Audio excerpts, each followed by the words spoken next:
sports, the serving CS for sports hails from this county as well. How has that benefited Busia residents? You've been formerly in the sports docket, the serving is still in the sports docket. Yeah, I think, thank you. Let me also, first of all, my condolences to what has happened in Makueni, but now to come to our under-19 team. First of all, they have done us proud because, you know, Busia, as you have put it, also not far away correctly. We are also a sporting county. You must realize that a lot of talent has come from here, and you must start it at that younger age. So we congratulate our girls for what they did, and you must also know that they are following in the tradition of some of great sporting men and women from this area. You know about the Marigas, the Wanyamas who are playing in the Premier League. We had Olympians, the late Napunyi, you know, the builders were Kinaragos. We have had, and even rugby players. Butler Boys was the national champions, and they represented the country in the Eastern Central Africa games in Rwanda early this year. What we are also now trying to do, having been a minister there before and Ababu there, we are also considering to come up with a really world-class facility in terms of training, the academies, the sports academy, a modern facility of a stadium, you know, that can also attract bigger games into the county. Like now, you know, there's these Sekafa games that are being played, and some are in Eldoret and Kisumu, and Busia is being avoided, and the residents here have been in arms because they say, you know, we are the real footballers. Football is really loved in this area.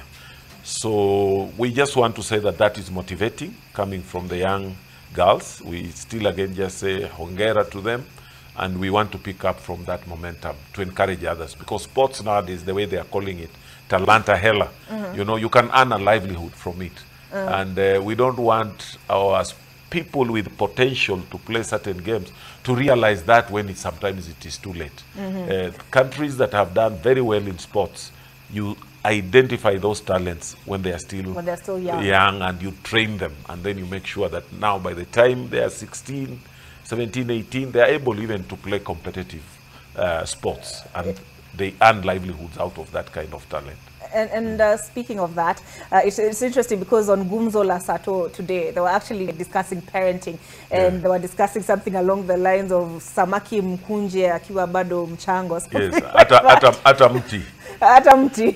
Mti unaukunja nini kama bado ni mchanga. Unajua ikishakuwa ile mti yenyewe hauwezi. And speaking of that, we were in Port Victoria today. I did not know Busia had beaches. Oh. Yes, I was even on a boat. Quite enjoyable, I have to say. But we also visited one of the fish markets there, and there was a concern, and this was reported by Oko Kusa, because he filed a report on cage fish farming. Yes. The cost of fish feeds, yes. Yes. Yeah, you know, again, I also happen to have been the Minister for Fisheries. Yes. I think the only one in this country. And at that time, under the Economic Stimulus Program, we came up with this issue of aquaculture, to farm fish, and now which has also metamorphosized into cage farming. It's a bit unfortunate that people may not know, like yourself, that we have beaches here and we have Lake Victoria here. We are a real gateway when we speak about it, that one of our biggest potential here is the blue economy. That is utilizing the water that sometimes we hear.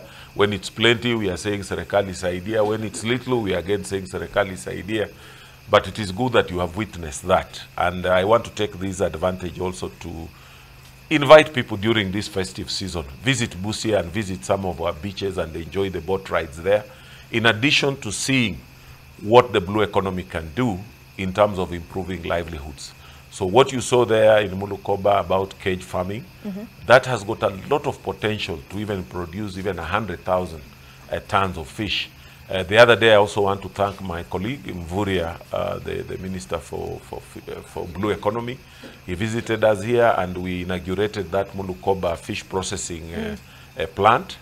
We are also in the process of doing another one in Bumbe, and coming up with a way how we can now supply quality seed, that is the fingerlings, and quality feed. And we are going to produce quality feed with this program that we have come up with, the world-based economic revitalization program, whereby we are now encouraging farmers to go back to growing cotton. We are going to get the cotton seed, which we can make cotton seed cake that can be used to make animal feeds and even fish feeds. You actually did receive, what, 17 tons of Yes, BT cotton? yes. And we planted and we're expecting some harvest, although now the rain seems to be too much, but we pray that they will not, affect the crop. Secondly, Busia, we have also identified that we can grow edible oils. That is palm oil. We can grow groundnuts, we can grow sunflower, we can grow soya. Now, once that again is processed into oil, the byproducts are used for animal feed. And that's why we are coming up also with the industrial park, the county integrated industrial park, that can be able now to offtake these products from the farmers, and we'll be able to do value addition on them and promote agribusiness in that area. We're also doing the rice scheme in Budalangi, a very big rice scheme, that we may add potentially 20,000 acres on growing rice. Again, the byproducts of rice can be used to make animal feeds. So if our concept, and I want to encourage our people to join the cooperatives, the way we have said. I read that you want to have one in every ward. Yeah, one in every ward, minimum 1,000 people. So we are talking of 35,000 households, an average of 5 people per household. We are almost talking of 200,000 people. That is almost 20% of our population of Busia, because we are almost just around 1 million. If we are able to get 20% of our population out of poverty through those kind of products, you produce for commercial purposes and you also produce for your own feed consumption. That is going to feed into the aggregation parks. That is going to create employment, is going to create industries, and it is going to give us byproducts.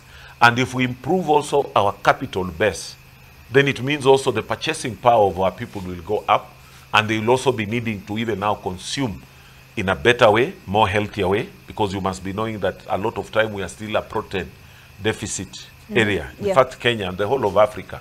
So when we are producing fish, we are also contributing towards achieving that goal, that an average person, what amount of protein should you be eating? Is it 100 grams or so? Our children, the school feeding program, if we produce more, it means we'll be able to also provide our school, especially the ECD children, who are around like 50,000, will be able through the school feeding program to be able to supply them some of these products that will be coming up, the rice, the beans, the oil that we are producing that will be coming out of there. We will be able to consume some of it here. You are aware, sorry. Okay. Sorry, I'm listening to you, sorry. And I'll allow you to continue, but I'm listening to you, and all these seem like long-term.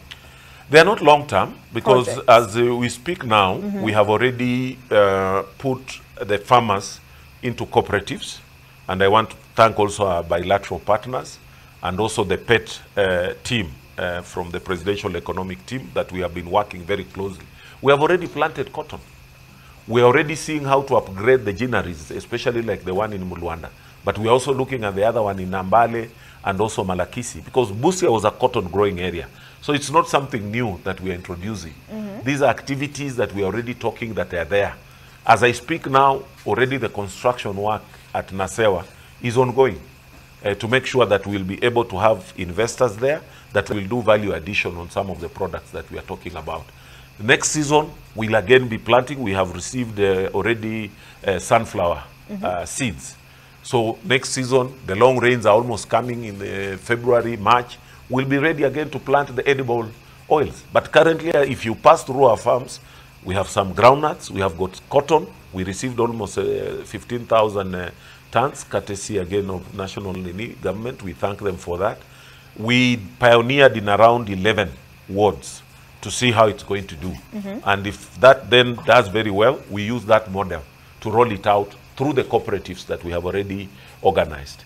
And the whole idea of cooperatives is to aggregate, so that if you have your half an acre, you have your 1 acre, you have your 2 acres, 10 acres, we want you to come together, and at the end of the day, we'll be saying, in this ward, we have got 1,000 farmers with 1,000 acres. 1,000 acres starts making commercial sense to any investor, because then you'll be seeing that the economies of scale come in. So we are not looking at long term. We are looking at things that we are already planting. The only issue is to bring that back confidence to the population, because they grew cotton here, They were affected by prices. We were affected by structural adjustment programs that stopped government from employing extension officers. As I speak now, we have employed 400 extension officers, at least minimum of 10 per ward, who will be going visiting farmers to see how the production is going on. We already have profiled our soils. We knew that we had very acidic soils, and we are seeing how best to improve on them through liming and also getting the right fertilizer. The fertilizer, we have already had what we are calling the last mile. If it comes through our cereal stores in Malaba, the county is making sure that it is in all sub-counties, so that it is easily accessible and at the right time.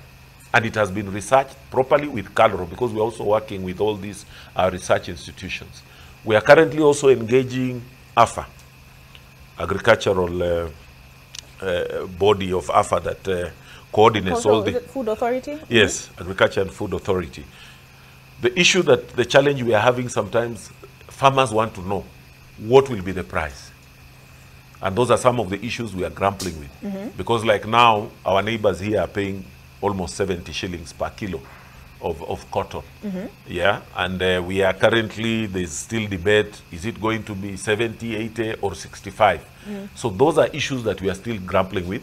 But I have gone further. I have tried to advise that we are in a globally integrated economy. Why don't we look at the global trends of the price of cotton and we see them? Why do we want to skew it down here? Because if you go NASDAQ or New York Stock Exchange, you will be seeing there a bale of cotton is how much that is being offered. So whether it's a farmer in Thailand, is a farmer in Benin, we want to put Kenya at that level. And we want to position Busia as the #1 cotton growing in this country. And we are determined to do that through that organization that I have already told you. And what that is going to do is to reduce the level of poverty and add livelihoods to our people, to improve livelihoods as part of our sustainable development goals. Because you must realize we're only 7 years away from fulfilling the UN Sustainable Development Goals, which was supposed to come by 2030. We're again only 7 years away on our Vision 2030. So within this period, we must work day and night, and we must be committed to that. So on the subject of agro-processing, yes. Busia County was the first one where the CAIP, the County Aggregation Industrial Park, was launched in August. Yes. And the promise was it will kill two birds with one stone, right? Lift people out of poverty, because you've talked about the SDGs, by not just food security, but and also employment. I mean, farmers' returns and all of that, but also direct employment. We talked about 5,000 in the first installment. Where are we with that? The CAIPS is going on. We had a little bit of a hitch, I'm sure you're aware of it, whereby, we are co-funding. The county is co-funding with the national government. It took a little bit of time to do the agreements from the national government, but we have already done that and signed. And as I speak now, even the slow pace that it was going, will be paying the contractor probably even by next week, so that they accelerate. Because our target was that by March, we should have finished the construction of that area. And then by April, we should be having an investor conference here in Busia here to attract those investors. And as we do that, all those other processes that I have told you in terms of production, they are going on. The Department of Agriculture, working very closely with the Department of Trade and Cooperatives, they are already organizing. In fact, a day ago, I think it was on Wednesday, I was flagging off that training here in Busia town here of the people who are going to be in charge of the wards to look at the production systems. So those ones are already ongoing in the background. And on the other side of the value addition, that's the position. That's where we are currently. And speaking of construction, I want to move you a bit away from industrial parks to the roads. When we were making our way here from Kisumu, we saw trucks just up at Busia town on basically occupying one end of the road. It wasn't the case today, but I'm told there are peaks and so there have been concerns that we heard, because Bernardo Drang did a story as well on infrastructure and roads. What are you doing to push for the expansion of roads? I know some of these don't fall in your docket. Yes. There's the Kenya highways, the Kura. So, but what have you done so far in pushing for an expansion? First of all, to me, I have categorized this in two. We have said there's what the county can do and there's what the government can do, the national government can do. And one of the things that we are doing is to come up with the trailer parks. Now, what the trailer parks is not just parking per se. We are saying that Busia is a gateway to Eastern Central Africa. But how do we position then Busia as a gateway? To position Busia as a gateway, we must come up with the infrastructure that offers services to some of these people. It doesn't make sense for somebody to do almost 1,000 kilometers from Mombasa to here, and you come here and you are stuck in your truck for a day or 48 hours. You must be able to have a place where you can park your truck, the customs people can process, you can have a place to shower, to eat, to even sleep if you want, peacefully, and your documents are being processed. From there, you move on. That now will mean that we have come up with a service industry as a border county that is able to participate in the Eastern Central African business. But you know, to be calling Busia as a gateway the way it has been previously, and people are just transiting through, there is no integration in the economy, the local economy of the county, both in Malaba and Busia here. That's what has been causing that kind of problem. These people need services. When you're on the road, first of all, we can't even collect any revenue because we are not giving any service. So it also affects our revenue. Secondly, it is inconveniencing to everybody. And it is even undermines the spirit of one-stop border point. Because why do you come and then you are queuing all here and the border is just next here, and we have embraced this concept of one-stop border point. By the time you reach there, it's just through. They're even now talking of smart cargo. If you are doing smart cargo and it's being tracked all the way, why do you need to come and be in a jam? So we are in the process of coming up with that trailer park area as a logistics hub. And we even want to integrate it further. If you saw recently, there was an advertisement about the export processing zone. Yes. And we're also thinking about the special economic zone. So we want to integrate Busia as a logistics hub for Eastern Central Africa. You have seen even various chambers of commerce that come to Kenya, whether the American Chamber of Commerce, the European, all of them, even the Japanese, they are interested here because there is a population of almost 300 million people on the other side. And all that passes through here. So it is us now to make sure that we position our county strategically, competitively, as a logistics hub for Eastern Central Africa. And that is going to remove this kind of thing. It has taken a little bit time, but we are able to do that. We also, again, as you said, it is not us alone. We need to work with the Department of Transport. We need to work with the customs, and of course the county, and also bilateral partners, because you must understand that this is touching on international trade, and there are certain standards that we must meet if we are to do that. So this will be my last question to you. The state, we're having a lot of conversations as a people around the state of the economy. Is the economy on the right track? What are the indicators that we should be using to measure this? If from a Busia resident perspective, since you came into office, do you feel that the resident here has witnessed improvement? Let me tell you, Olive, you know, economy is not a one-off thing. You remember the Great Depression in America in the 1920s and all these after this First World War. What did those people say? One of their great leaders said, there's nothing to fear other than fear itself. And within less than 10 years, America had pulled itself out of that depression. And by 1940, America was a great power. By the time even the Second World War was starting, America was the industry of the world within 10 years. So even here, I know that we are having a battered economy. We are having a lot of challenges because maybe we didn't get our economics right. But we don't whine about them. We just need to sit down and make serious economic sense by doing some of the things that I have told you. Let us organize our people into production, because it is our output that is going to change things. It is not our whining, it's not about our talking about it. So to me, I don't have fear. I have a lot of hope, and I have courage that as a Kenyan, it is our responsibility to get ourselves out of this quagmire. And we are going to do this through building institutions, not political rhetorics. We need to make sure that there is fertilizer. We need to make sure that the farmers are producing. We need to make sure that there are markets. We need to make Kenya as a country competitive. So if each county is going to play a competitive production system, the whole country will benefit. But when we turn this into political rhetorics and people are suffering, to me, to be honest with you, sometimes I really get depressed. Because who is going to do this thing? If we don't help our own people, who is going to help them? It is us to do it. And in history, as I have told you, what we are going through, other communities, generations, countries have passed through these lean times. But we need to put a robust system in place that we see, yes, progressively, we are going to come out of this thing. Remember, we had a very serious drought where nearly we lost 5 million livestock. Almost half of our population was affected. That is now coming on very, again, hard economic times that we are having. So all we should be saying now, what have we put in place to address these issues? And this is what we should be interrogating. So that when we come here, we'll be saying, now, there are rains here. You can do 20,000 acres of rice in Budalangi.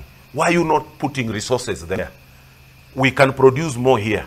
Why are we not putting resources where we can get more value out of it? That's what we should be debating today and saying, are we putting our resources as a country in sectors that are going to grow the economy?